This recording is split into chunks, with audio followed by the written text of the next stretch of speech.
विद्यार्थी मित्रांनो, गणित विभाग पहिला यामधलं पहिलं प्रकरण भौमितिक रचना या प्रकरणाचा अभ्यास आपण करतोय. आज आपण त्रिकोणाच्या कोनांच्या दुभाजकाचा गुणधर्म पाहणार आहोत. या आकृतीमध्ये त्रिकोण PQR हा कोणताही त्रिकोण आहे. कंपासच्या सहाय्याने तिन्ही कोनांचे दुभाजक काढलेत. कोन Pचा, कोन Qचा आणि कोन Rचा दुभाजक. या ठिकाणी हे तीनही कोन दुभाजक एकाच बिंदूतून जातात, म्हणजेच ते एकसंपाती आहेत. जर सर्व कोन दुभाजक एकाच बिंदूतून जात असतील तर त्या बिंदूला एकसंपाती बिंदू म्हणायचं आणि त्या संपात बिंदूला आय हे नाव दिलेलं आहे. आय या संपात बिंदूतून प्रत्येक बाजूवर लंब टाकला आहे. PQ वरती IL लंब टाकला आहे, QR बाजूवरती IB लंब टाकला आहे आणि PR बाजूवरती IC लंब टाकलेला आहे. या ठिकाणी ह्या तीनही लंबांची लांबी मोजली तर आपल्याला IA बरोबर IB बरोबर ICचा अनुभव मिळेल. म्हणजे तिन्ही या ठिकाणी लंबांची लांबी समान असलेली दिसून येईल आणि हा संपात बिंदू जो आय आहे तो त्रिकोण PQRच्या अंतर्भागात आहे असं दिसून येईल. Okay, these three bisectors pass through the same point, that is they are concurrent. Name the point of concurrence is I. Note that the point of concurrence of the angle bisectors of a triangle is in the interior of the triangle. Okay, I is interior of triangle PQR.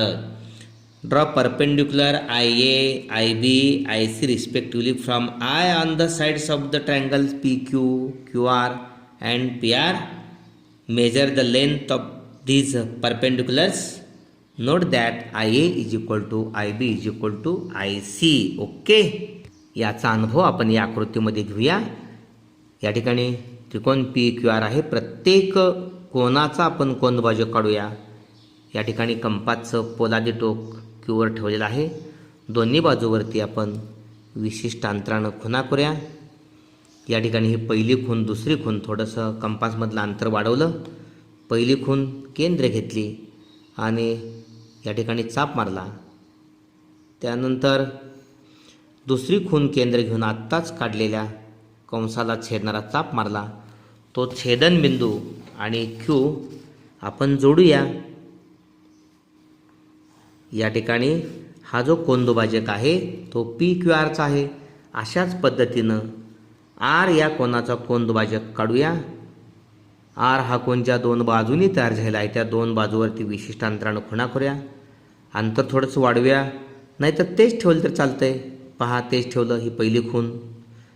या ठिकाणी दुसऱ्या खुणेवर पोलाद टोक ठेवून आत्ताच काढलेल्या कंसाला छेदणारा चाप मारूया, कंस काढूया. हा छेदनबिंदू आणि R जोडून वाढवूया. या ठिकाणी हा R बिंदूचा कोन दुभाजक, त्यानंतर आपल्याला P बिंदूचा कोन दुभाजक काढायचा आहे.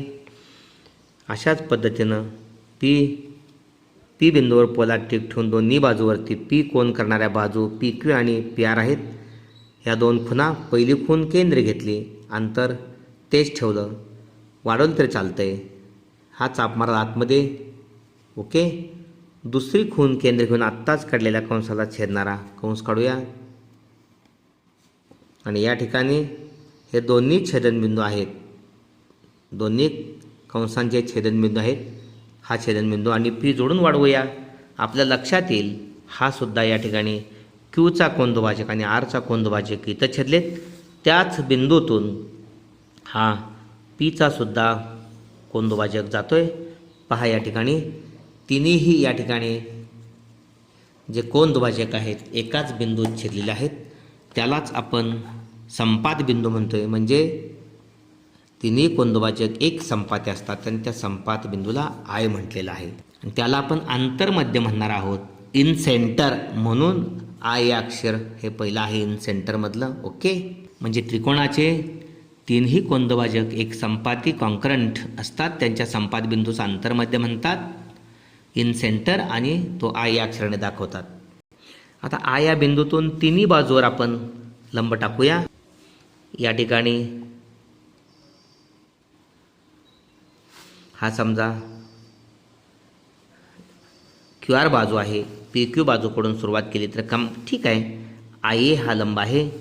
त्यानंतर आय या बिंदूतून आपण पी क्यू बाजूवर लंब टाकूया आणि हा लंब समजा आय बी आहे. त्यानंतर आय बिंदूतून पी आर बाजूवर लंब टाकूया.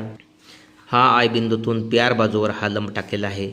या ठिकाणी आय सी लंब टाकूया आणि मग आपल्या लक्षात येईल की हे जे लंब आहेत आय या बिंदूतून तिन्ही बाजूवर टाकलेले त्यांची लांबी समान आहे. पहा, आय ए बरोबर आय बी ओके आणि बरोबर आय सी बरोबर आय सी ओके.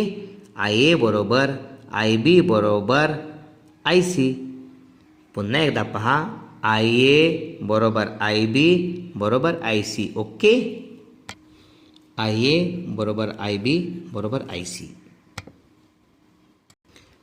आणि या ठिकाणी आपण आय हा केंद्र घेऊन आपण वर्तुळ काढलं. आय ए किंवा आय बी किंवा आय सी एवढी त्रिज्या घेऊन वर्तुळ काढलं तर हे वर्तुळ तिन्ही बाजूंना स्पर्श करणारा असेल. याला आपण आंतरवर्तुळ असं म्हणतो. ओके. आपणही आपल्या नोटबुकवरती अशा पद्धतीचा त्रिकोण काढून त्याचे तिन्ही कोन दुभाजक घेऊन त्रिकोणाचे तिन्ही कोन दुभाजक एक संपाती आहे त्याचा अनुभव घ्या. संपाती बिंदूपासून लंब दुभाजक काढा. त्या लंब दुभाजक नाही, लंब काढा. प्रत्येक बाजूवर संपाती बिंदूपासून लंब काढा. त्या लंबांची लांबी समान येते आणि मग कोणतीही लांबी घेऊन या ठिकाणी आंतरमध्य केंद्र घेऊन कोणत्याही एका लंबा एवढी त्रिज्या घेऊन वर्तुळ काढण्याचा प्रयत्न केला तर तिन्ही बाजूंना ते आतून स्पर्श करणारं वर्तुळ भेटेल. ओके. अशा पद्धतीने हा व्हिडिओ आपण जरूर लाईक करा आणि आपल्या सर्व विद्यार्थी मित्रांना पाठवून त्यांनाही सहकार्य करावे. धन्यवाद.